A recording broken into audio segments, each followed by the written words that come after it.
everybody, it's 3 p.m. and it's time for dinner with Nanny Bubby, and we are making collard greens today. Yep. Boy, I only thought collard greens were for people in the South.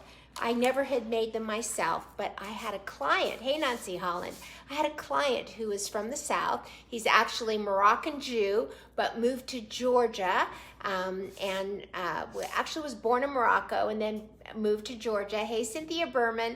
And I invited him on the show on Channel 8, and I needed to make him collard greens because he was from the South.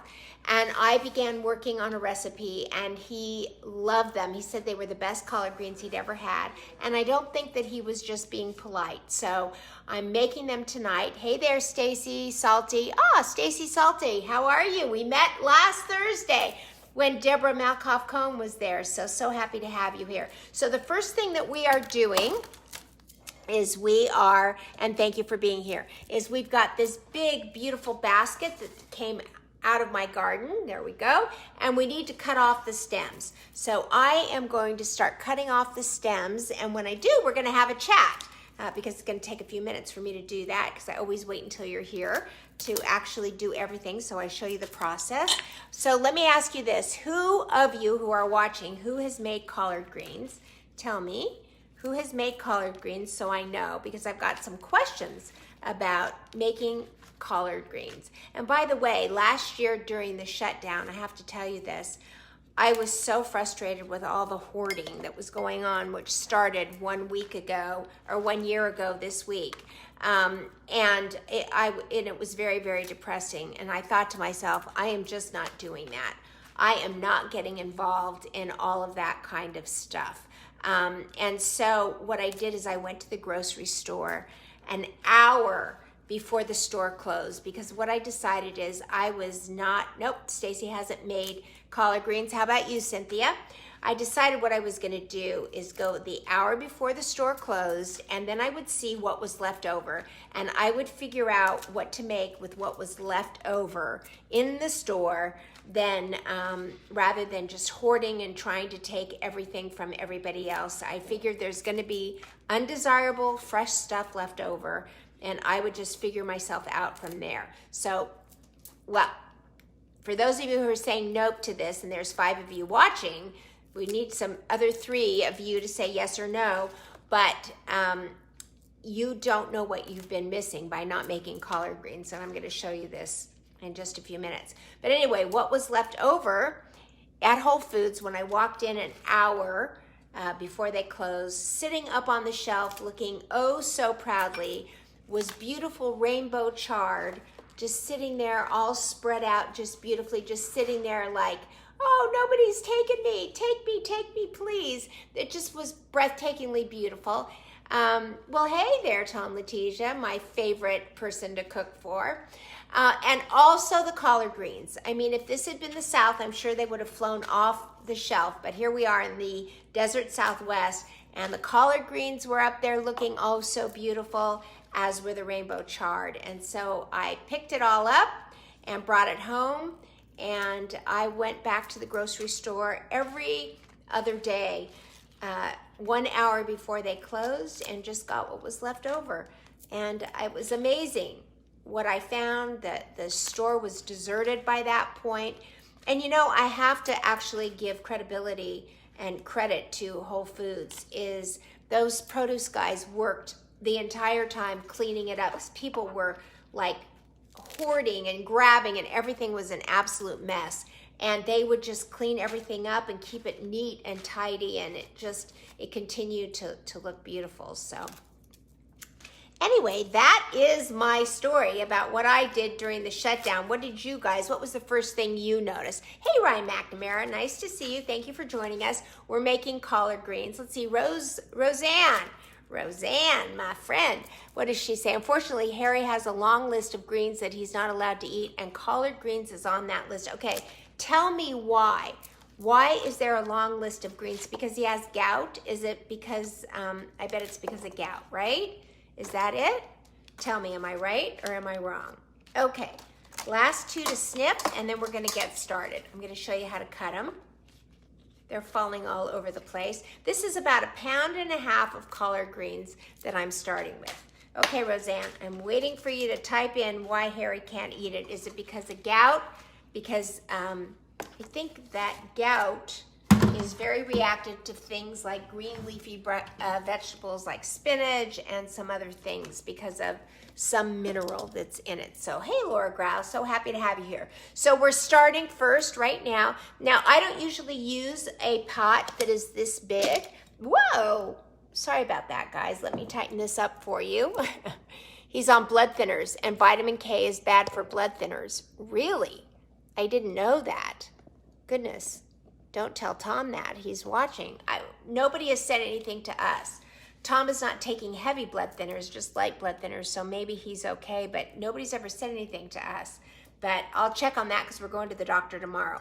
Anyway, are you ready? We're going to start with... I'm sorry I asked, actually. Okay, so there we go. We're starting with a tablespoon of olive oil, 2 tablespoons of butter. You know me.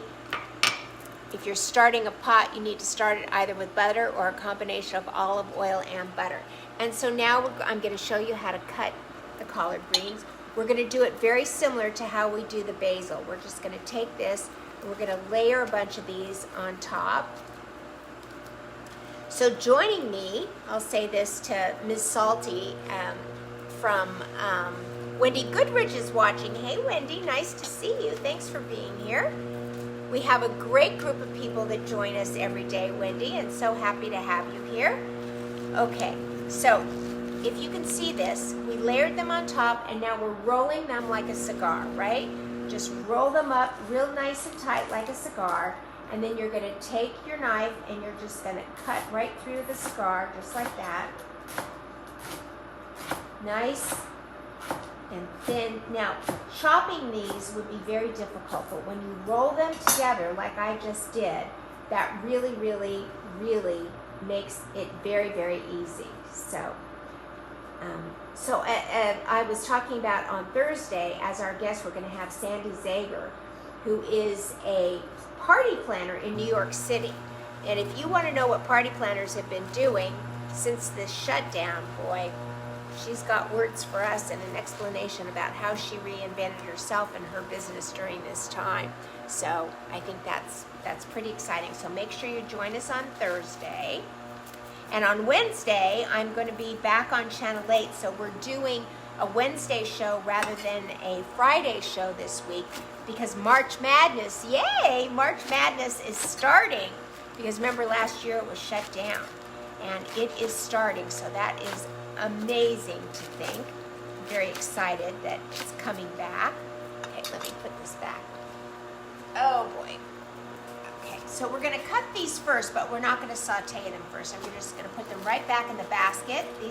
These came right out of my garden just a couple of hours ago. I went and picked them. So my collard greens just have gotten so beautiful. Look at how gorgeous and just wide, and the leaves are just so thick. And so when they're thick like that and they're not baby collard greens, you really need to saute them. So if you saw the recipe on Instagram or Facebook, you will see that these are actually sauteed almost 3 times to make them really nice and tender. And this looks like it still has dirt on it. So, okay, I've never had that happen before. All right, but they did just come out of the garden, so we'll not worry about that. Okay, because you don't get any pressure. Okay, so right through there, just like this, one more time. So tell me, what was the one thing that you found that you missed when all the hoarding was going on? What did you want that you didn't get? What did you settle for that you actually now have a liking for? Tell me, what's your story? Just type in there just a couple of things that you experienced in this time that is now behind us, which is just so great. Okay. All right, all chopped up. And now we're going to start with 2 scallions. Okay, there we go. Thanks, Roseanne. I saw that. I will look at that website. But we're going to his cardiologist tomorrow, so I'll also ask him. Okay, so let's separate the scallion. You know, I peel scallions in somewhat of the same way that I peel garlic. is that I take a wide edge knife like this and just smash it down with my hand, which loosens all the peel very easily, which is great. This one's giving me a little bit of a hard time, so I'll just snip off that end. There we go. Comes off very easily that way. Same thing here. Let's see, what are you guys reading? Bread. I learned how to bake bread. Yep, I'm telling you. I made tons of bread with my granddaughter. And also, I bought a pasta maker. So that was fun. So we started making our own pasta. The problem was finding flour, right? That was the problem.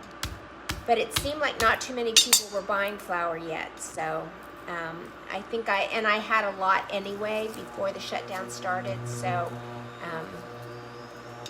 I made challah, I made sourdough, not too good, but anyway, we made a lot of bread, but mostly pasta. We had fun. We made it fun for the family with the making of the pasta. The only problem was, as I'm thinking about it, and I see that my mom has just joined, one thing that is really, after these collard greens, I may not make it until tomorrow. Did Tom write that? I'm not sure what he meant. He's such a comedian, that guy.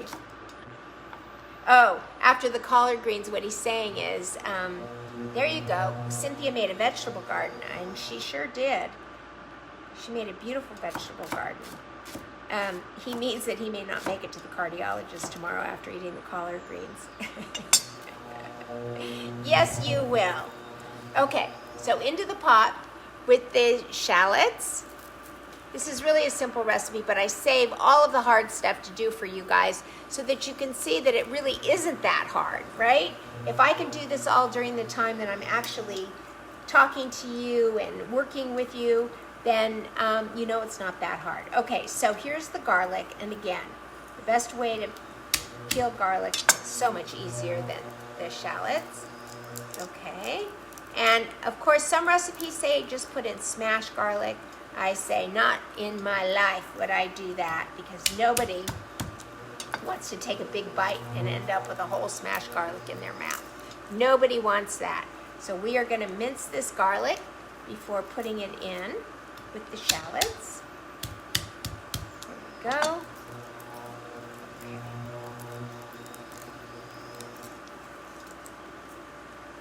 Go.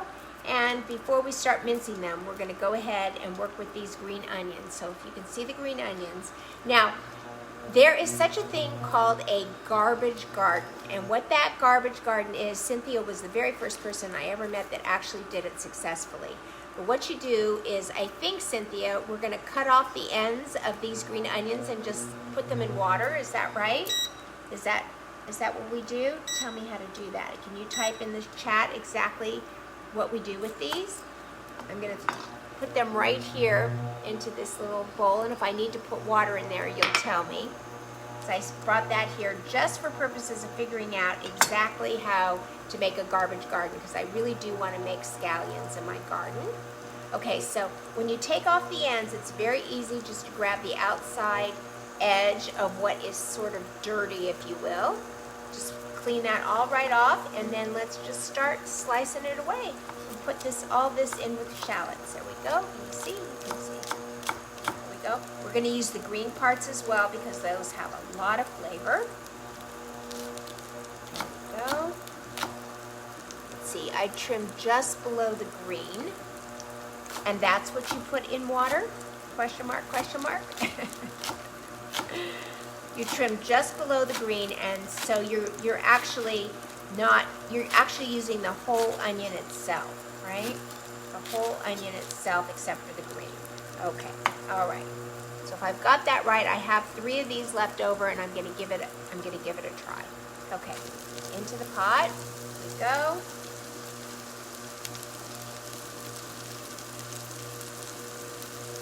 There we go.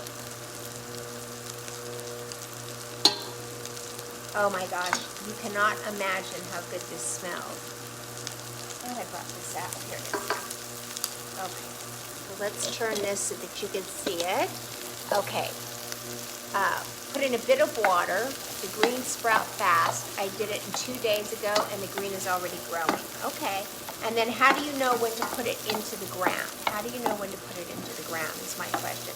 So if any of you haven't learned this, what you can do is you go onto YouTube and type in how to make a garbage garden. And it will show you how to do it from carrots, how to do it from onions, how to do it from, I don't know, I think peppers was one of them. It's really interesting to see exactly what you can do in this whole garbage garden idea. Okay, so I'm going to stand over here. I know you can't see me. You're going to be watching this. But I am going to mince these onions, right? Or not onions, mince the garlic. Because it's almost time to put the garlic in. Go. So I found yesterday at Whole Foods, I was looking for crushed red pepper in the spice area, and in the spice area they had no crushed red pepper. I'm like, and they had 4 or 5 different glass bottles, brands, and no crushed red pepper. And then over in the corner on the end cap, that's what they call it, the end cap, I saw packages, plastic containers, like, here we go, all minced up, of crushed red pepper. It was organic. So I thought, well, for lack of anything else, my mom says she can smell it. Oh, I wish you could, Mom, with the garlic. It's just amazing, absolutely amazing. Hey, Teresa Anderson, you're here. I would miss it if you were not. So we put this garlic in just for a minute, and what I'm about to show you is I had this crushed red pepper that was almost to the bottom, which is why I knew I had to buy more. And I found it in this plastic pouch. And so what I did is I dumped out what was left in there because it had turned very, very brown compared to this beautiful crushed red pepper. And I put it into the glass jar, and now it's not Trader Joe's anymore, but it's Whole Foods organic. Let's see, where's that spoon? Ah, I was sure I got the spoon, but I guess I did. Well, I'm gonna have to, oh, here it is. I did. Okay. I'm gonna take this, and it's a half a teaspoon or a teaspoon, depending on how much you like your heat, of crushed red pepper. And we're putting that in first because we want to make sure, and I'm going to use this up because I don't like plastic bags hanging around. So I'll use this up, and then I'll use the jar. Just FYI. Okay. All right. So, oh my gosh. You can definitely, and you know, it lets off like a heaty smoke. And that heaty smoke, if you stand too close, really gets into your lungs. I take a big deep breath, and oh my God, it's got just this steam heat coming right off of it. Okay, so now we are ready to throw in the collard greens, as simple as that. So let's see, Cynthia says the green onion just has to sprout a little to plant. Mine are 2 feet tall in the garden from last year, and she's way behind this year, she said. And Roseanne said, inspired by you, I made lettuce wraps just last night with organic ground chicken instead of turkey. There you go. We loved it. I'm so glad you loved it. Now, this looks like a lot of collard greens, but as you know, it really cooks down. So here we go. This is where the technique comes in. I'm so happy, Roseanne. Thank you so much. All right. So what the technique is here is we're going to put in a little extra olive oil because we want to help it coat the shallots, the garlic, the red pepper flakes. You just really want to get it all coated. So let's add just a little extra olive oil.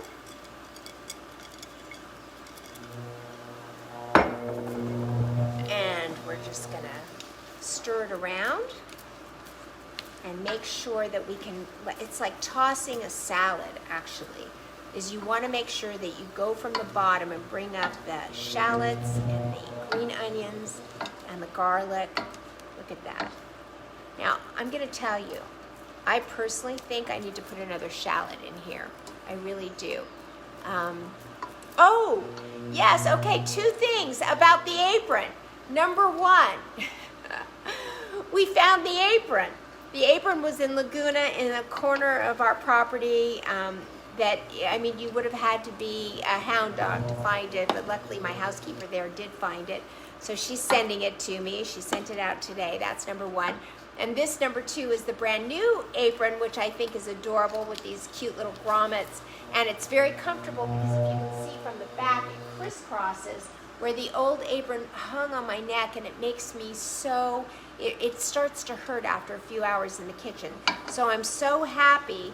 And then my dear friend and very talented, intuitive cook, Tanya Murray, has an embroidery machine, and she embroidered this apron for me. So it's been a long week trying to get all my aprons organized, but we found the old one, and I have two new ones. So yes, it is a Williams-Sonoma. It is their new style, and I love it. I absolutely love it. I think it's just so cute. The Nanny Bubby is in the best place. I think it's adorable. So do you guys like it?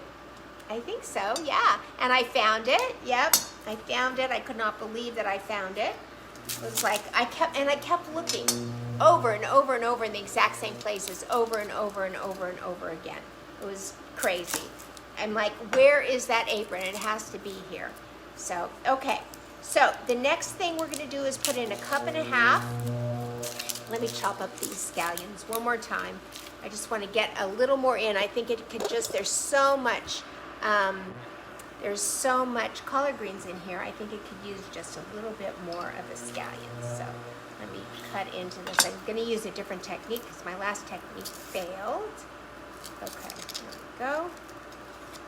So I want to remind all of you, especially those of you from New York who are tuning in today, that tuned in just for a few minutes last week, that we have the 19 Essential Herbs and Spices free download for all of you. Go to nannybubby.com/spices to download your free copy of the best spices to have in your kitchen so that you could follow any recipe easily. So take a look at that and do download that. And, okay, there we go. Okay. Just a few more of these shallots. I just think it could use them. Go. Okay.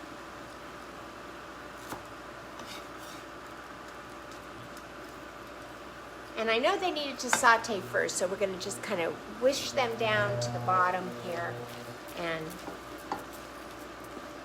let them just get covered. Okay. And that looks better too. You can see them in there. I think that's good. I'm happy I put that in. Okay, so, and again, cooking is not necessarily by a recipe, but mostly by intuition, and you always want to make sure that you use yours. And if you use it and you're wrong, then it's a good laugh. That's all I have to say. It's a good laugh. You made a memory of a different kind, right? It's a memory of a different kind. So now we're going to take some kosher salt. About 1.5 teaspoons, because everything is better with salt. Everything is better with butter. A little bit of crushed red, not crushed red, but a little bit. Since we have crushed red in there, we're going to just put about 1/2 teaspoon of black pepper, just because it's a different type of heat. And now we're going to put in 1.5 cups of vegetable stock. Now you could use chicken stock if you have it, or beef stock if you have it. My daughter's a vegetarian, so I do everything vegetable with vegetable stock so that she can eat it. So here we go. We're going to open this up. And this is the vegetable stock I always use. It's called Injun. It's vegetable stock.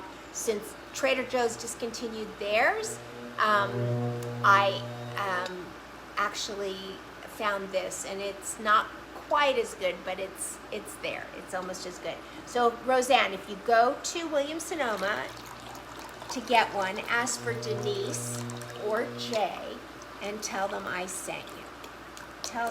Denise will know my name. I don't know if Jay will, but Denise will. Jay, no, it was Denise. Denise sold me the aprons, but anyway, anyway, you'll love it. Tell them I sent you. Okay, here is 1.5 cups of vegetable stock. We're going to turn the heat up now, and we are going to pour this in.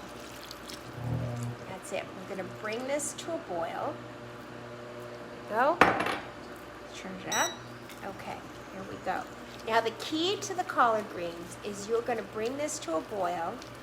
I actually think I need to put a little more, because this pot is so big, it really is going to take just a little bit more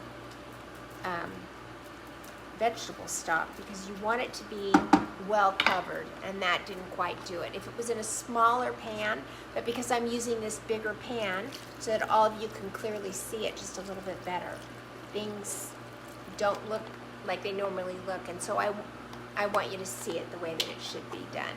So there you go. Okay, so there we go. We're going to bring this to a boil.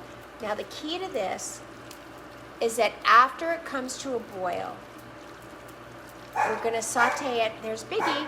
We're going to saute it for about 20 minutes, or simmer it for about 20 minutes. And then after the 20 minutes, we're going to cover it for another 30 minutes and let it cool.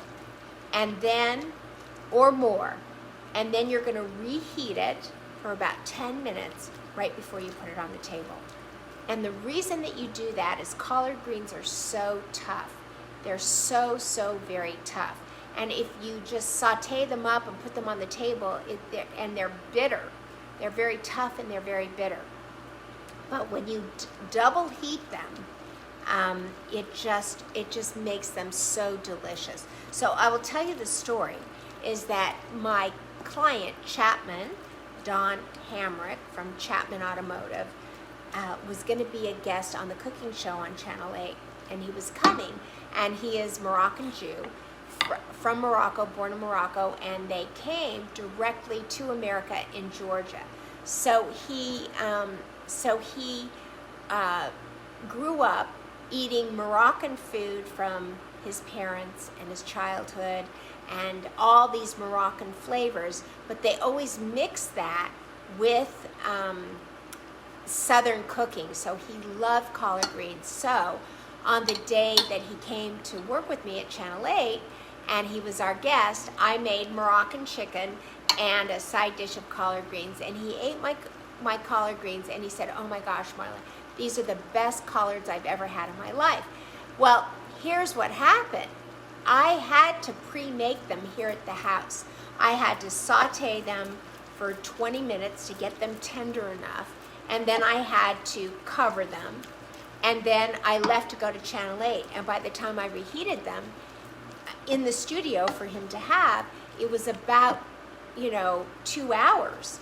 And he said, "Why are these so good? Why are these so tender? Why are these so delicious?" And the truth was, I'd never made them actually before, even though I tested them in my kitchen, but I never actually consumed them. I just wanted to, I was tasting, but didn't even know what I was tasting for. And so, and the answer to that was that they had been heated, cooled, and reheated. It's almost like making soup.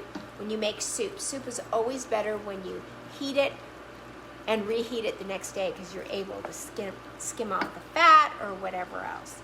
Okay, so the last thing, as these are coming up to a good simmer, is we're going to put in with our fancy tomato slicer, right? We are going to put in and slice up these tomatoes. So I decided that every Thursday is usually an interview. I think every Friday we're going to do a cocktail recipe. What do you guys think of that? What do you guys think of that? Would you like that? If you would, put a 1 in the chat. I think that could be so fun. And there's so many different recipes. I mean, just think about the martinis. There's so many different martinis. There's dirty martinis, there's citrus martinis, there's all kinds of things. Okay, ready? There we go. Done. Yes, Roseanne likes that idea. There's whiskey sours. There you go. There's all kinds of different kinds of, there's margaritas, there's jalapeno margaritas, there's, I don't know, there's just so many things that we can look up, and we can all make an end of the week cocktail together and enjoy. How many of you were there to see Flo Vinger?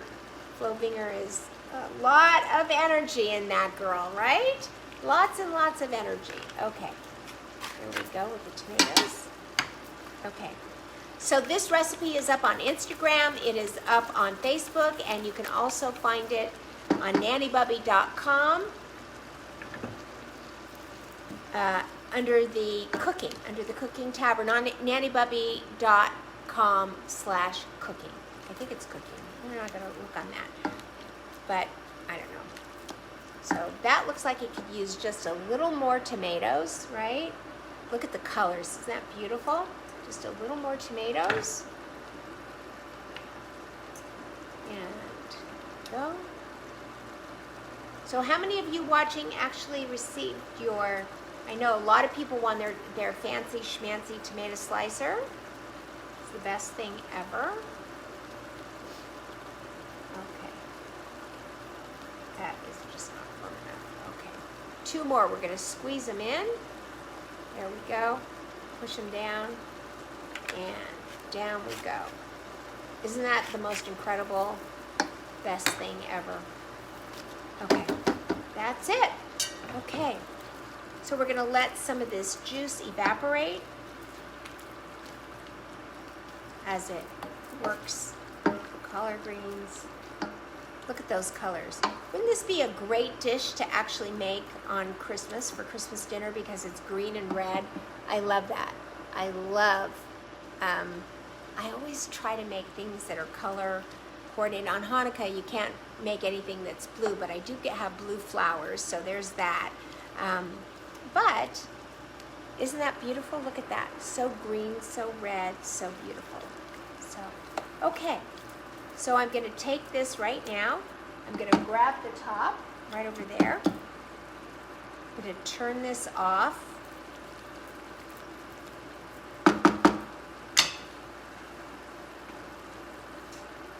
And the top goes on. This goes off. And that's it. That's all there is. Very easy. Honestly, trimming the collard greens was the most difficult part of this. Rolling them to slice them was perfectly simple and easy. Any questions before we say goodbye? I'm making this with salmon tonight. I'm not even sure how I'm making that salmon, because I haven't. You know what I'm going to do? I'm going to make Moroccan salmon. That's what I'm going to do in honor of Don Hamrick, where I made Moroccan chicken. I'm going to make Moroccan salmon. Shall I make it now? Do you guys want to see how I make it? I don't know. Maybe you do, maybe you don't. If you do, tell me. If not, I'll say goodbye and I'll see you tomorrow. What do you think? Let me know. Okay. I think that's good for today. Bye, everybody. Let's say it all together. Ready? 1, 2, 3. Let's go out and spread love like butter. Bye, everybody. Thanks so much for being here.